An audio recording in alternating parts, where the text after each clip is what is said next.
Our leader of the chocolate team, Joo Seul-gi, is an extremely upbeat, positive, and loves snapping her chocolate bar at the bus stop every morning on her way to work. Seul-gi is well aware that everyone at work doesn't like her. In fact, she goes by the 7-2-1 rule. In other words, she thinks that for every 7 people who dislike her, 2 hate her, and only 1 likes her. Seul-gi hears her co-workers bad-mouthing her in the bathroom for working too hard. It makes them look bad that they aren't as enthusiastic as her. It would appear that the one person who likes Seul-gi, according to her ratio rule, is her dad. He leaves her fruit and sweet notes for when she gets home, which she pins on her board along with her positive affirmations. Seul-gi can remain positive because she has a reliable cheerleader in her dad. Seul-gi remains the butt of everyone's ridicule when she insists they do a Valentine's Day pop-up store. She claims it'll be fun, but her co-workers just see it as extra work and they aren't up for it. While looking for a shop that can fix her watch, Seul-gi comes across a clock shop run by Mr. Hong. But he doesn't fix watches or clocks, even though it is a clock shop. He makes chocolate and pairs it with all kinds of things, like whiskey. The next day, after consuming some chocolate and a lot of whiskey, Seul-gi has a bad tummy. She sits at the bus stop to snap her chocolate, and she gets a double snap, which she considers a bad omen. In her drunken haze the previous night, Seul-gi got on the work group chat and had a go at everyone for not wanting to do the Valentine's Day pop-up store. Her boss has told her to pick a team, and she can take responsibility for the pop-up store on her own.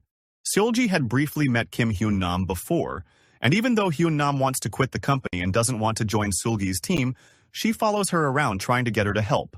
Seul-gi goes back to Mr. Hong's shop that night, and just as she is complaining about the chocolatier who refused to help her, Hyun-nam walks in.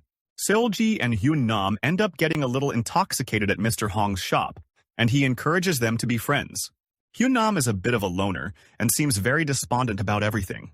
Now that Seul-gi has Hyun-nam on board, they go looking for a design marketer within their company. Hyun-nam suggests Jeremy, who is enthusiastic and over the top. With no real friends and looking for companionship through his followers on social media, it doesn't take long for Seul-gi to recruit him. Now to learn a little more about Mr. Hong.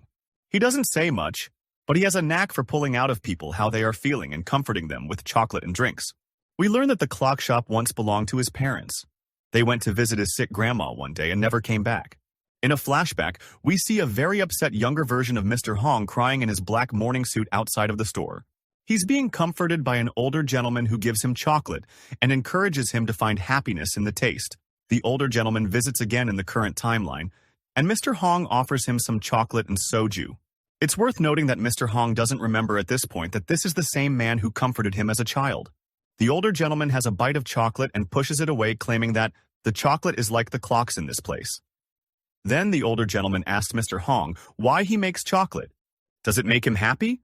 He implies that Mr. Hong lives in the past and is missing out on the happiness in front of him right now. Our chocolate team of Seul-gi, Hyun-nam, and Jeremy love going to Mr. Hong's shop. They ask him to collaborate with them on their Valentine's pop-up store event, to which Mr. Hong answers with a resounding no. Seul-gi doesn't push Mr. Hong, but she makes him some chocolate at home. Seul-gi says it isn't a bribe. She just wanted to return the favor and offer him some of the happiness and comfort he gives to others through his chocolate. Another snap of chocolate at the bus stop for Seul-gi, and another bad omen that comes true. The presentation on her team's chocolate has been moved up to next week, putting everyone under more pressure. This causes an argument between Hyun-nam and Seul-gi, as Hyun-nam feels like Seul-gi is judging her skills. It takes Mr. Hong arriving and taking the team for food to start thawing the girls out a little. But good news. Mr. Hong has changed his mind and starts teaching the chocolate team how he makes his chocolate.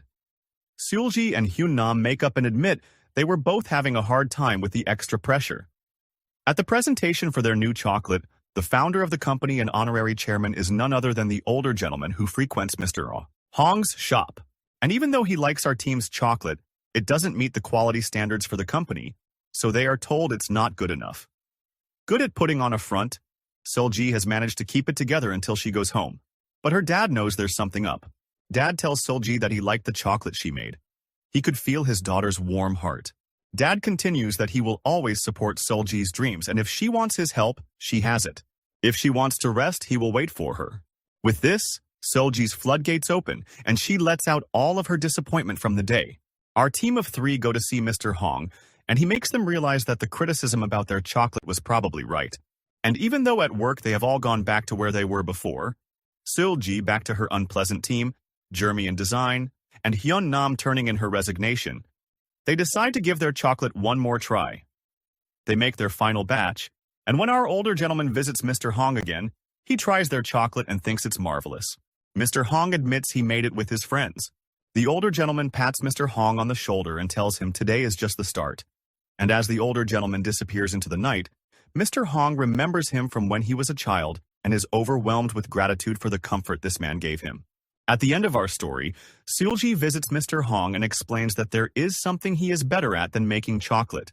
He's good at reading people and how they feel. Seul-gi has learned that she never wanted to step out of her comfort zone, and that her positivity exhausted her coworkers, ruined Mr. Hong's solitude, and hurt her friends. Mr. Hong sees things differently. Because Seul-gi showed up, he ate noodles with friends for the first time, made memories in his workshop, made friends with young people who love chocolate, and the happiness she gave him made his time that had stood still start moving again. As Mr. Hong takes a now unemployed Hyun-nam under his wings and enjoys chocolate and drinks with his new young friends.